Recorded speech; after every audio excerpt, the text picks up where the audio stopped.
guys, buat teman-teman yang lagi batuk, pilek, dan lagi kurang sehat guys, ini saya ada sedikit resep ramuan ala Umi Khalid guys. Tak ada salahnya kalian coba juga di rumah untuk stamina kalian di rumah. Jadi jangan sedikit-sedikit minum obat.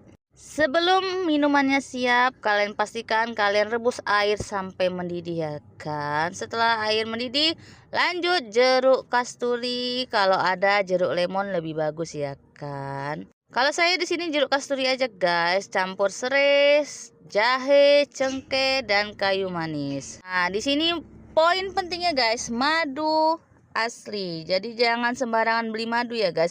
Pastikan madu yang kalian konsumsi itu madu asli, dan pastinya madu asli itu pasti lebih mahal dibandingkan madu KW ya kan. Nggak apa-apa sedikit lebih mahal daripada kita beli madu palsu, akhirnya